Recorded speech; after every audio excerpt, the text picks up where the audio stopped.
Vous avez remarqué qu'il a dit « Tout est à l'envers ce matin ». Bernard nous a apporté le message.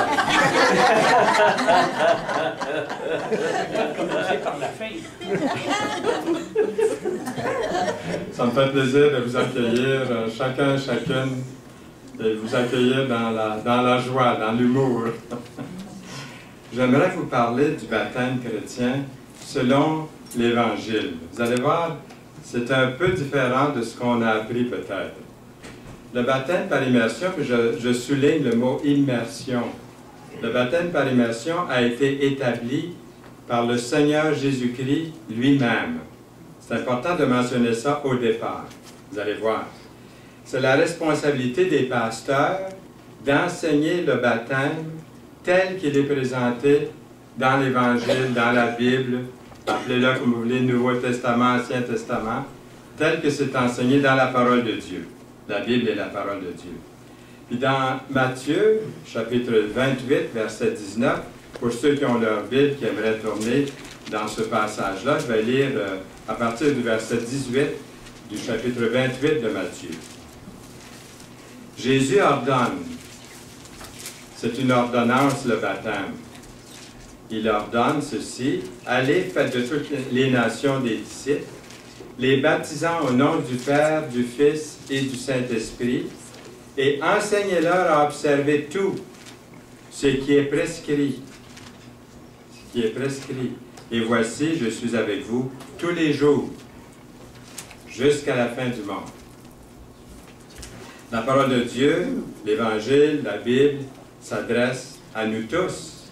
Donc, elle apporte à celui et celle qui la croient des certitudes, des réponses vraies et cohérentes. La parole de Dieu, la Bible. Alors, voici une promesse des plus importantes qui vient directement de la parole de Dieu. À tous ceux qui l'ont reçu, c'est-à-dire qui ont reçu Jésus-Christ, qui l'ont reconnu dans leur vie, à tous ceux qui l'ont reçu, à ceux qui croient en son nom, il a donné le pouvoir de devenir enfants de Dieu. C'est pas beau ça? Ça, c'est une bonne nouvelle. C'est ça la bonne nouvelle. Après avoir reconnu Jésus-Christ comme Sauveur et Seigneur de votre vie, qu'est-ce que vous voulez faire? Vous voulez être baptisé du baptême du Seigneur Jésus-Christ. Tout à fait naturellement, le contraire de ne pas vouloir se faire baptiser, ça serait anormal. Le désir de vouloir le confesser publiquement dans les eaux du baptême, c'est presque tout à fait normal, après l'avoir reçu, l'avoir reconnu comme Sauveur et Seigneur. Donc pourquoi se faire baptiser? Et par surcroît, pourquoi se faire baptiser par immersion dans l'eau?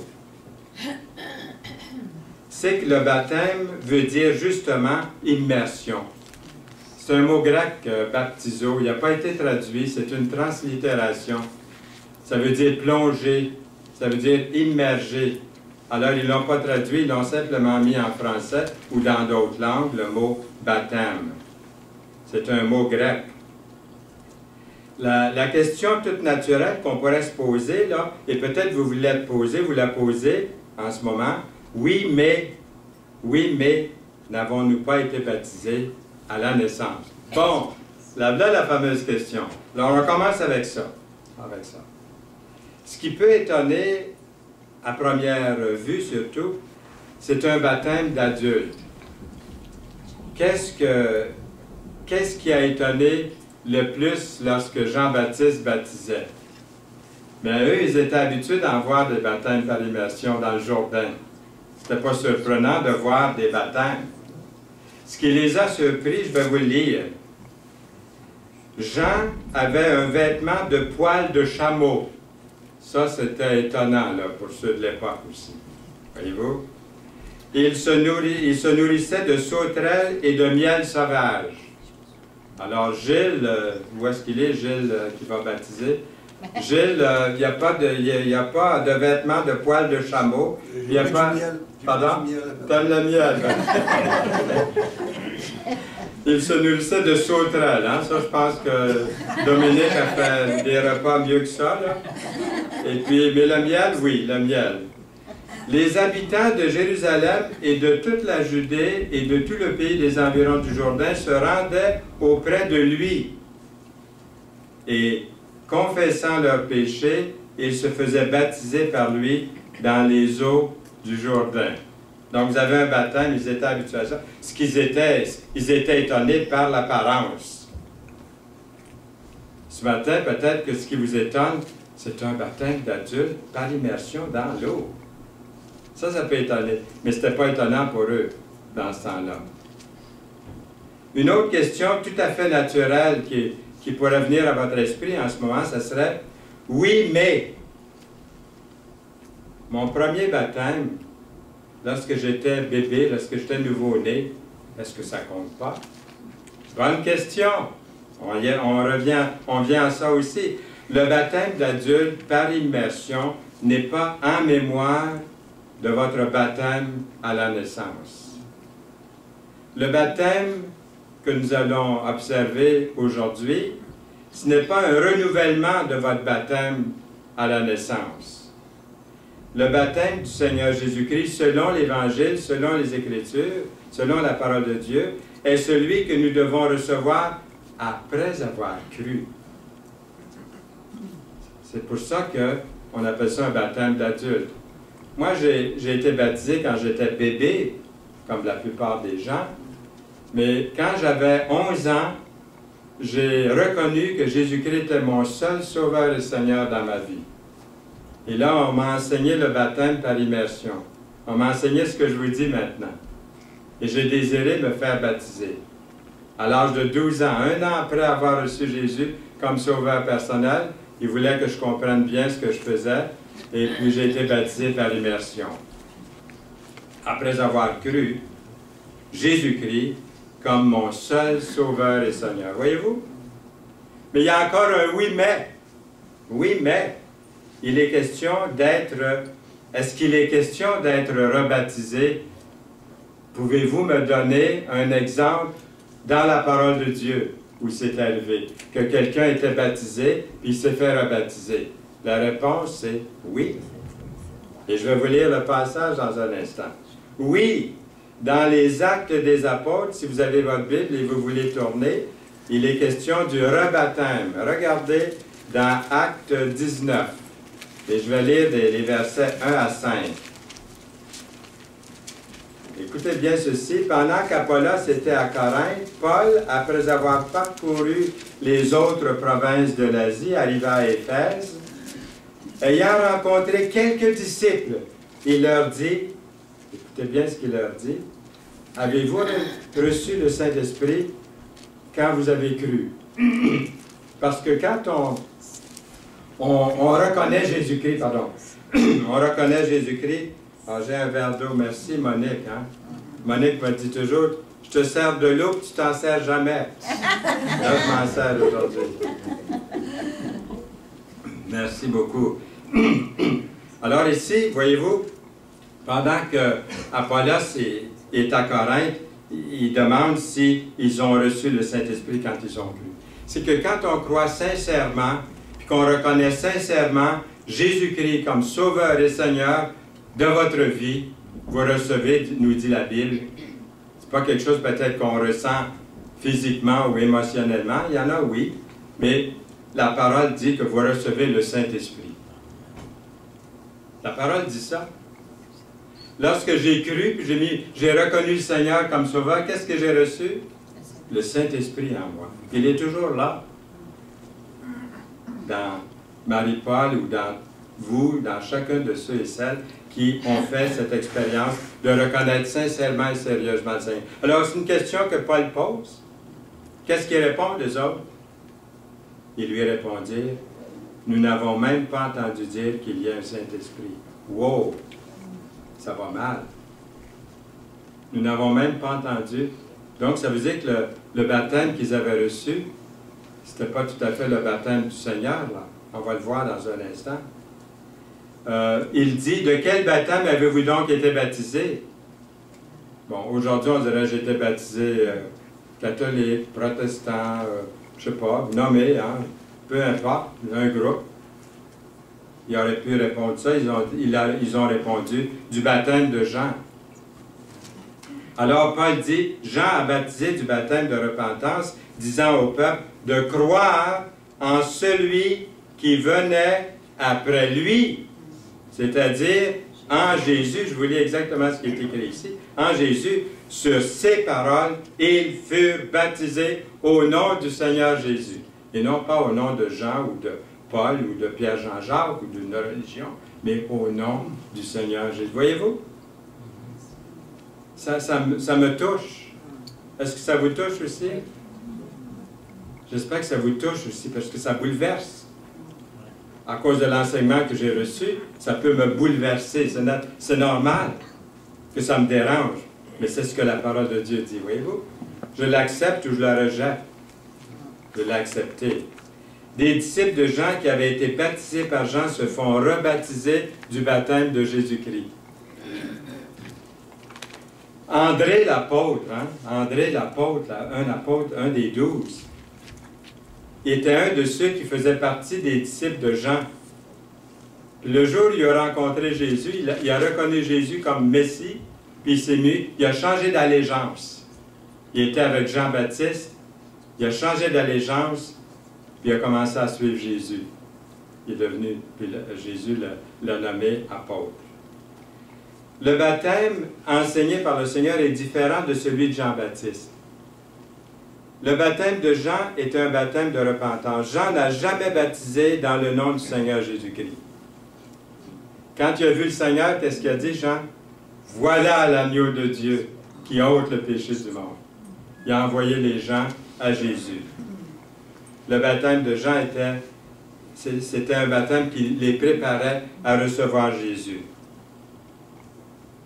Parce que le baptême de Jean n'était pas appuyé sur la mort, l'ensevelissement et la résurrection de Jésus-Christ.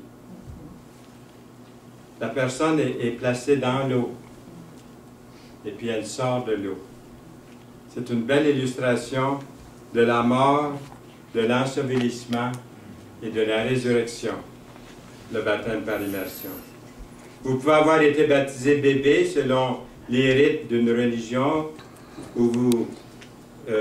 et vous faire rebaptiser du baptême du Seigneur Jésus-Christ selon la Bible. Il ne fait aucun doute, d'après les Écritures, que le baptême par immersion est vraiment une ordonnance du Seigneur et que le baptême devrait être observé jusqu'à la fin du monde, comme nous avons lu. Des premiers chrétiens, il est écrit, ils persévéraient dans l'enseignement des apôtres, dans la communion fraternelle, dans la fraction du pain et dans les prières, comme on fait aujourd'hui. Dans Acte 2, verset 42, si vous voulez la référence. Et aussi, il est écrit dans 2 Timothée, chapitre 2, verset 2, « Les instructions du Seigneur, c'est marqué, ce que tu as entendu de moi en présence de beaucoup de témoins, confie-le à des hommes fidèles qui soient capables de l'enseigner aussi à d'autres. » La parole du Seigneur Jésus est suffisante pour comprendre qu'il est important d'être baptisé, mais examinons brièvement le but d'une telle ordonnance et pourquoi ceux et celles qui ont placé leur foi dans le Seigneur Jésus-Christ descendent dans l'eau pour se faire baptiser. Le baptême, c'est notre déclaration. C'est une déclaration, c'est ma déclaration ou votre déclaration que vous avez cru à l'Évangile et que nous n'avons pas honte de nous identifier avec le Seigneur Jésus-Christ. C'est une question d'identité, le baptême, à notre Seigneur et Sauveur Jésus-Christ. Le message de l'Évangile, c'est que Jésus est mort pour nos péchés, qu'il a été enseveli et qu'il est ressuscité. Le baptême par immersion est une image de ce message de l'Évangile. Nous sommes morts avec Christ, c'est marqué, dans Romains 6, 8. C'est écrit aussi, nous avons été ensevelis avec lui, selon Romains 6, 4. C'est écrit aussi, nous sommes ressuscités avec lui, dans Colossiens 2,12. Et nous sommes désormais, il est écrit dans 1 Corinthiens 15,22, rendus à la vie par Jésus. Le croyant exprime ceci par le baptême d'eau, ce qu'on vient de voir là, dans la parole. Paul pouvait dire à l'Église de Rome, « Ignorez-vous que nous tous qui avons été baptisés en Jésus-Christ, c'est en sa mort que nous avons été baptisés? Nous avons donc été ensevelis avec lui par le baptême en sa mort, afin que, comme Christ est ressuscité des morts par la gloire du Père, de même nous aussi, nous marchions en nouveauté de vie. » C'est écrit dans Romains 6, les versets 3 à 4. C'est la raison pour laquelle le baptême biblique se fait par immersion. Vous avez vu? L'image, très très forte. Ici, l'eau est symbolique de la mort et de la tombe. C'est une figure de notre mort avec le Christ et de notre résurrection avec lui. C'est une identité avec ça. Lorsque Jésus a été enseveli, nos péchés ont été ensevelis avec lui. Et lorsque Jésus-Christ est ressuscité, il est ressuscité sans vos péchés et les miens. C'est pas beau, ça? C'est pas merveilleux? Vous voulez une référence biblique? Regardez Hébreux 9, 28. C'est écrit. Nos péchés ont été lavés dans l'océan du sang de son amour pour vous et pour moi. Paul pouvait dire aux Colossiens, ayant été ensevelis avec lui par le baptême, vous êtes aussi ressuscités avec lui et en lui, par la foi, en la puissance de Dieu, qu'il a ressuscité des morts. Paul pouvait dire à Timothée, cette parole est certaine. Paul pouvait dire ça à Timothée, son collègue, son fils spirituel. Il dit, cette parole est certaine, si nous sommes morts avec lui, nous vivrons aussi avec lui. Alors c'est avec joie, c'est avec beaucoup, beaucoup de joie, que les premiers chrétiens sont descendus dans l'eau du baptême, remerciant le Seigneur pour leur salut, en dépit des conséquences adverses qui pouvaient leur arriver par rapport justement à leur identité avec le Seigneur. Aujourd'hui, on est réunis dans cette petite chapelle, dans le confort, puis dans la liberté, puis les fenêtres sont grandes, ouvertes, puis ceux qui passent, là, ils peuvent regarder, ils nous voient. On est tous en bonne santé, ou presque tous en bonne santé. On est heureux ensemble, on est dans la joie, mais pour eux, les premiers chrétiens, c'est une autre histoire. Réalisez-vous, l'Église du premier siècle ne consistait qu'à peu près seulement de Juifs, du moins jusqu'au message de l'apôtre Pierre dans la maison de Corneille, quelques 8 années après le jour de la Pentecôte. Pour le Juif moyen, d'être baptisé dans le nom de Jésus à cette époque-là, c'était vraiment quelque chose.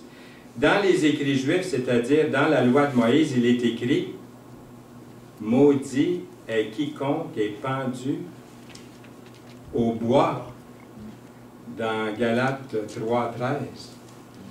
Il s'identifiait avec un pendu.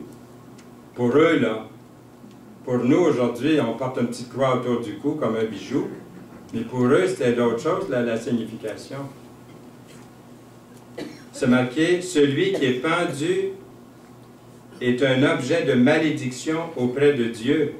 Dans l'Ancien Testament, c'est écrit ça, c'est ce que les Juifs connaissaient, d'après Deutéronome 21, 23. Voyez-vous? Jésus a été pendu au bois de la croix. Ça voulait dire s'identifier avec celui qui a été maudit. Ça voulait dire s'identifier avec un crucifié, que le juif non-croyant était persuadé l'avait été crucifié pour ses propres péchés. Les Juifs pensaient que Jésus avait été mis sur la croix à cause de ce qu'il avait fait de mal. Ils ne le reconnaissaient pas comme le Messie, la plupart. on peut comprendre pourquoi le baptême des croyants rencontrait tant d'hostilité puis de rejet de la part de la famille. La famille même de ceux qui se faisaient baptiser était contre ça. C'était difficile, autrement que ce l'est aujourd'hui. Et puis, des amis, et même dans certains cas, ça voulait dire la mort pour eux, la persécution. Et dans certains pays, vous le savez, aujourd'hui, ça se produit presque à tous les jours, là, maintenant. Dans certains pays, moi je reçois des nouvelles à tous les jours, puis mon cœur est brisé chaque fois de voir que ces chrétiens-là, ces croyants qui sont mes frères et mes sœurs dans le Seigneur, sont persécutés, puis mis à mort, on leur fait perdre leurs biens matériels, leur maison, leur confort, leur travail. Ces premiers chrétiens ont réalisé quel grand amour Dieu nous a aimés en livrant son propre Fils. Son Fils unique, qui a payé le prix de notre rédemption en devenant la malédiction à ma place. Jésus est devenu ma malédiction. Quel grand amour! Même si le monde entier était prêt à les faire mourir, ces premiers chrétiens ne nieraient pas le Seigneur Jésus, mais s'identifiaient avec lui. Ils n'ont pas eu honte. Ils n'ont pas eu honte de s'identifier comme chrétiens avec celui qui avait été rejeté, qui avait été crucifié. Ils voulaient, eux, marcher dans les traces du Seigneur parce que le Seigneur avait pris leur place à la croix. Ils ont peut-être connu ce verset d'Hébreux 13 qui dit « Sortons donc pour aller à lui hors du camp en portant son opprobre. » Ou peut-être qu'ils ont lu Romains 10, 9 à 11, peut-être qu'ils ont lu ou ils ont entendu parler de ce verset-là ou une mention de ces paroles d'une autre façon. Si tu confesses de ta bouche le Seigneur Jésus, et si tu crois dans ton cœur que Dieu l'a ressuscité des morts, tu seras quoi? Sauvé. Sauvé. Vous connaissez la réponse, hein? Sauvé. Car c'est en croyant du cœur qu'on parvient à la justice. Et c'est en confessant de la bouche qu'on parvient au salut. Selon ce que dit l'Écriture, quiconque, ça veut dire vous, moi, quiconque, mettez votre nom, quiconque croit en lui ne sera point confus. Dans Romains 10, 9 à 11. Lorsque les premiers chrétiens placent leur foi dans le Seigneur Jésus-Christ, ils sont soumis, ils se soumettent joyeusement à l'ordonnance du Seigneur. C'est ça le Seigneur. Le Seigneur l'a demandé, on est heureux de le faire. Bon, il n'y aura pas d'obstacle.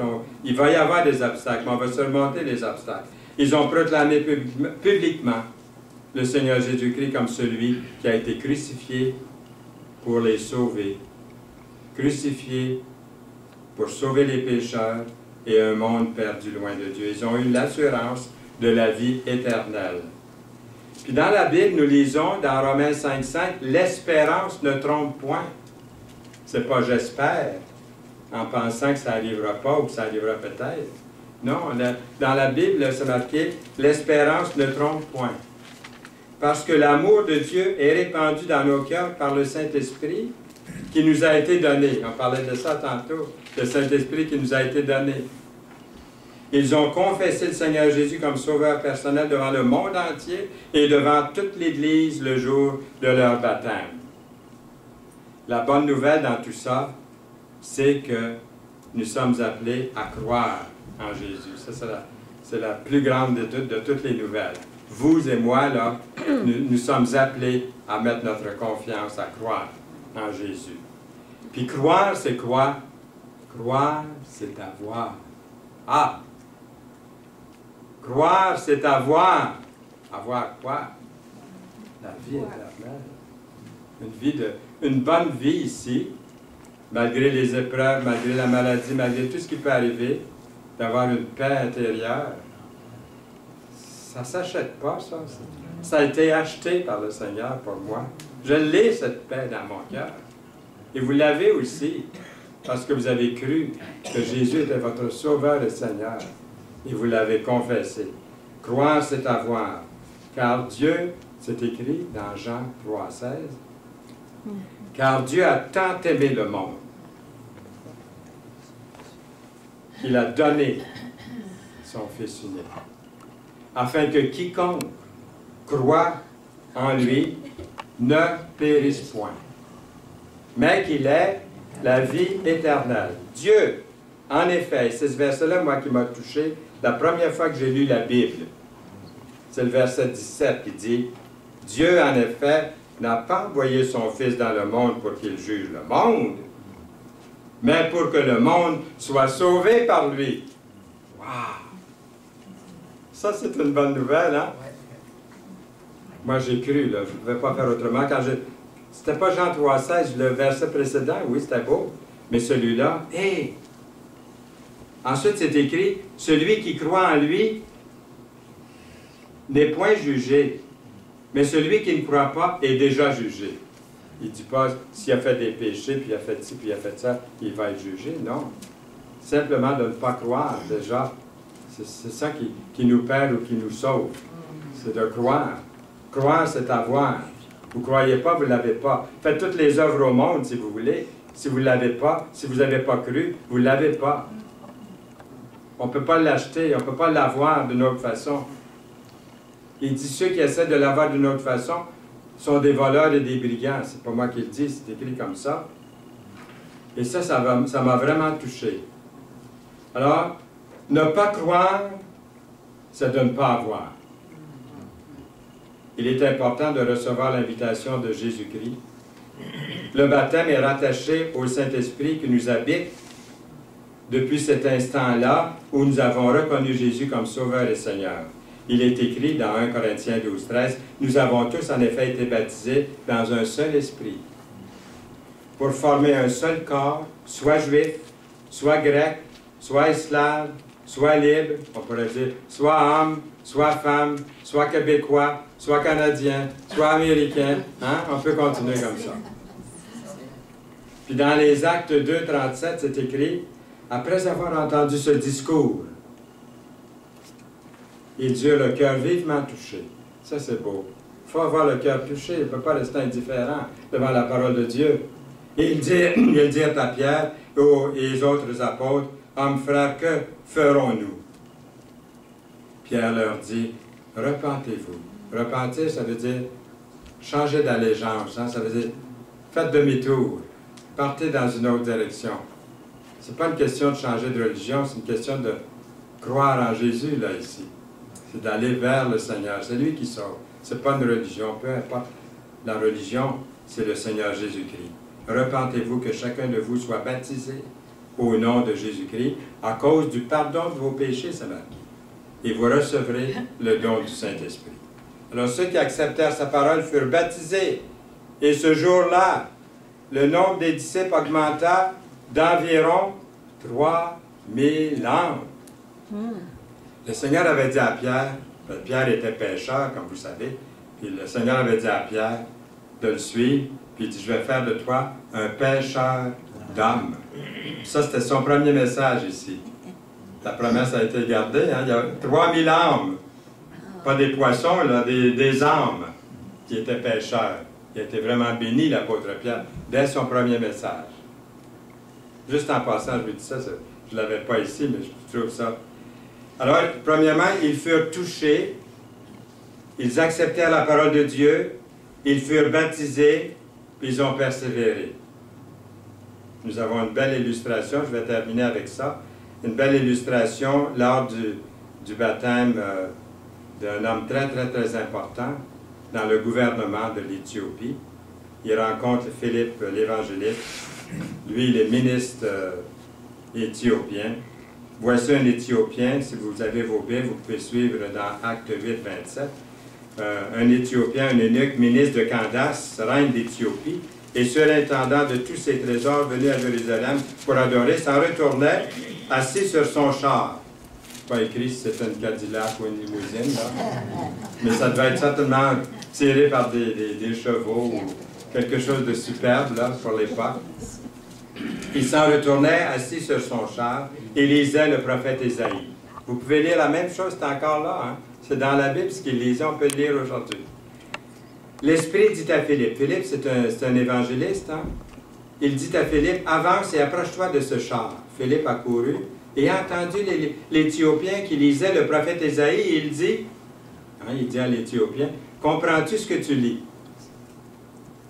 L'Éthiopien répond, et il répondit, comment pourrais-je si quelqu'un ne me guide?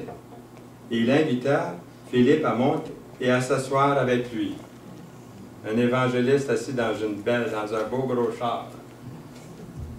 Le passage de l'Écriture qu'il lisait était celui-ci. Il a été mené, essayez de reconnaître de qui il parle ici. Ça, c'est écrit là, 700 ans avant Jésus-Christ, ce qu'il est en train de lire là, ici. Puis c'est encore bon aujourd'hui, vous allez voir. Il est en train de lire dans Isaïe. Il a été mené comme une brebis à la boucherie. Et comme un agneau muet devant ceux qui le tombent. Il n'a point ouvert la bouche.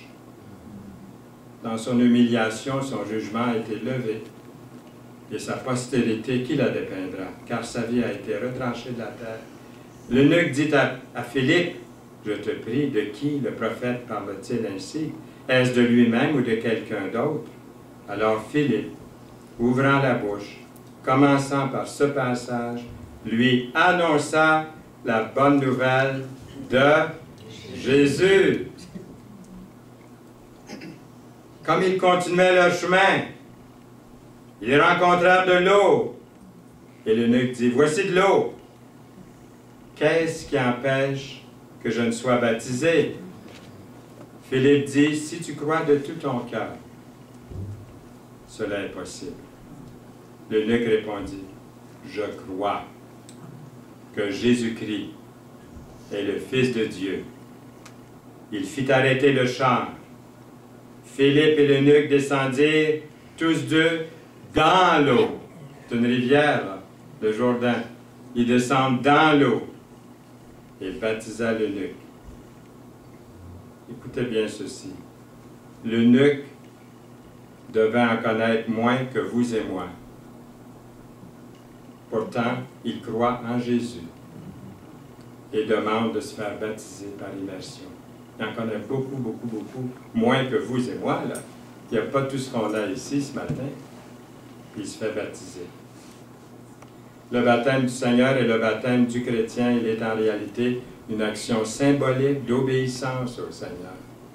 Le Seigneur l'a demandé. C'est aussi un grand, grand geste d'amour au Sauveur et Seigneur Jésus. Je voudrais me faire baptiser, moi, à toutes les semaines, tellement. C'est beau. Mais ils m'ont dit non, une fois, c'est suffisant. On a vu ici la repentance, hein? La foi placée dans la bonne chose, dans la bonne personne, puis le fait de venir à lui. Le baptême n'enlève pas le péché. Qu'est-ce qui enlève le péché? C'est le sang de Jésus-Christ qui nous purifie de tout péché. Hein? Le baptême, ce n'est pas quelque chose de magique. Le baptême ne donne pas une force spéciale. Le baptême est un premier geste public d'amour pour votre Sauveur, pour votre Seigneur, que vous aimez, que vous voulez confesser. Vous n'avez pas honte de vous identifier avec lui, devant l'Église, devant vos amis, devant votre famille. C'est un engagement. Avez-vous pris cet engagement-là? C'est un engagement envers Dieu. Amen. Amen. Amen. Seigneur, nous voulons te louer, te bénir. Bénis notre sœur Marie-Paul, Seigneur, et Jean-Marc. Nous te prions pour tous nos visiteurs ici ce matin, pour chaque membre de cette Église. Seigneur, nous voulons remettre cette réunion entre tes mains pour ta plus grande gloire. Aide-nous, Seigneur, précède-nous dans cette marche de chrétiens. Nous sommes encore dans la chair, dans notre corps. Nous sommes encore dans le physique, mais tu es dans notre esprit, tu es dans notre cœur. Ton esprit est en nous. Nous voulons te louer au nom de Jésus-Christ. Amen. Amen. Amen.